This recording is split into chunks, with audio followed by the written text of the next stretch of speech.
In a small village, there lived a boy named Hamza. Hamza was very intelligent and always tried to learn something new. One day, his teacher presented a challenge in class.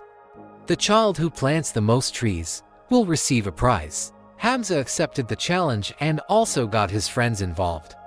He started planting trees in various areas of the village, working day and night. Not only did he plant the trees, but he also took care of them, watered them, and protected them. Months passed, and the trees Hamza planted began to grow green and lush. When the teacher surveyed the village, he was very pleased. Hamza had not only planted the most trees, but his hard work had also improved the beauty and environment of the village. The teacher awarded Hamza the prize and said, "You have not only won the challenge, but you have also given life to the land of this village." Hamza smiled and replied, "These trees are the result of all of our hard work, and we must all work together to protect our land."